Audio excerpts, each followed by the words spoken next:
barki alxuraan karim Ousmane Sonko mu tax mu ta yar njabootam gi quoi vraiment war na yar njabootam gi. démb bi ñu fale Samba Ndiaye gars yi mel ni ay fas yu rëcc Instagram TikTok Twitter Facebook fépp di toj nit ñi génn di wax ñuy bind di kaas man sama WhatsApp di bëgg a toj sama WhatsApp bi bëgg façon message bu ne ñoo xam te ni ba ma leen gëjee dégg kenn xamul kañ la di ma audio message ñii di ma woo jëluma appel dëkk bi di riir maanaam yu bëri xew na fi yu bëree xew na fi yoo xam te ne dinañ ci ñëwaat suba mais Patriote lijjantiwuñu dara focus ci Samba Ndiaye mais ñun ñu def vidéo tey suba wax ju leer wax joo xamante ni wax ni président Diomaye man li ma wax tey suba ñu bëri naan ma grand d'accord ma ak yéen tey yow tey mais loolu la président Ousmane Sonko wax mais booy yi bind nañ ma bind lu nekk sama commentaire man nee naa leen président Diomaye xamul waaj sama vidéo nee naa xamul waaj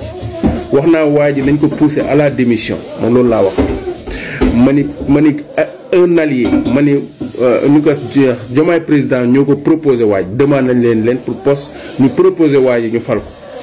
ma dolli ci leneen sax man ma ci dolli leneen ma ne ñi nga xamante ni dañu xamoon waaj yi avant te nekk ay patriote te xamoon ko avant ñi génnee vidéo yi te xam ne waaj bi ngi ci Diomaye président ñu toog noppi boobu ak léegi ñoom aussi ay complice lañu ma ni sénégalais yi dañoo war a féliciter patriote yi ci nii ñu doxalee nga xam te duñu nangu transhumance ci benn Sénégal waratu ko nangu yenn genre transhumance surtout yenn genre nit yi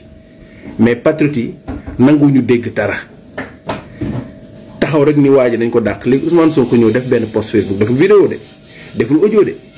post Facebook la bind li muy bind ni dégg na li ngeen wax te dinañ ci dellu si ni président Diomaye bi muy fal mu ni président Diomaye bi muy fal waa ji c'est sur proposition d'un allié mooy waa kii lay wax waa Diomaye président lay wax expliqué duggul ci ay détails mu félicité patriote ci ni ñuy vraiment ni ñuy veillé ci projet bi bind message am rek patriote mel ni dara musul xew mel ni da kenn yéen seen bandi léegi seen làmb yu rëy yëpp ñun ngeen yàpp quoi ñun ñi nga xamante ni ñun ngeen yàpp quoi président Ousmane Sonko wax mu mel ni dara musul xew li ngeen doon wax nekk te gëmu leen ci dara am na ci ñoo xamante ni neneen dañuy bàyyi mënuñoo bàyyi kenn ngeen mënut a bàyyi am na nag ay ruubekat yu ci rax am na ay kii ni ñu ko sax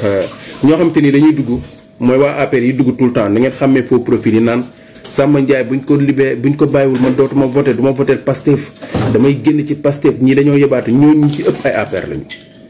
Patriote lu ñu mer ñenn ñi dañ am retenu mais yi ngeen doon gis naan damay bàyyi du ma voté Ousmane Sonko du ma def nii genn wàll gépp ci ay commentaire ay waa APR lañu ak ay waa opposition bi donc li am solo mooy nañu focus ci fii ñu jëm dañoo war a am majorité bu leer nañ maanaam mbégte la ñuy duggee ci élection yi mbégte la ñuy duggee ci élection yi ñun ñëpp mbégte maanaam li naroon indi gàkk bi dañ na set na wicc mbégte la ñuy duggee ci campagne électorale bi porte par porte waxtaan leeral di déglu nag président Ousmane Sonko bu yendoo ci dëkk wax lu jëm ci programme bi parce que programme lay campagne wul tëgg ak sabar fecc non teg ay sabar teg ay fecc woo ay waykat ñu moom campagne wul noonu day toog waxtaan ak population bi teg projet bi waxtaan ak ñoom bu ci yendoo ñun guddi ñu ne ci bu yendoo wax li fi ñu jëm maanaam ci 8 pôles yi dëkk bu mu dem ba teg li ñu war a def ci 8 pôles yi guddi ñun ñu ne ci. am na maire yu bëri yu bëgg a adhéré si c'est normal ñoo adhéré ci parti bi xam nga lu tax parce que 8 pôles yi dafay ñoom dañ ciy laal maanaam maire yi dañ leen a soxla bu baax ci 8 pôles yi maanaam day laal ay dëkk ay maire ay village yoo xamante ni il faut ñu liggéey ak maire fa nekk moo tax am na maire yoo xamante ne dinañ ñëw adhéré ci affaire yi et c'est normal donc bu président Ousmane Sonko demee ci dëkk waxtaan ci 8 pôles bi waxtaan ci dëkk bu dem comme mu dem Kaolack waxtaan ak ñoom wax expliquer nu muy demee su guddee ñu gën dem nekk ci réseaux sociaux yi gën ko expliquer askan wi ñun nañ ne ci loolu buñ fi nekk di dàgg sante di xuloo du ñàkk nag des fois am na ñoom ñoo amuñu programme xam naa ci président Ousmane Sonko la ñuy yendu mais ñooñu ñi leen di tontu ñi ngi fi am na ñoo xam te ci ñooñu la ñuy xëy di ci gont ba pare génnee nañu maanaam équipe bi nga xam te ni moo war a dem ci télé yi débat ak yooyu vraiment équipe de communication bi macha allah campagne bu neex lay nekk mais campagne niveau lay nekk niveau. xam naa nag ñeneen ñi dañ am problème indi ay représentants ci télé ak rajo yi parce que ñi ma gis équipe bi ñu teg pour ñu dem télé ak rajo yi macha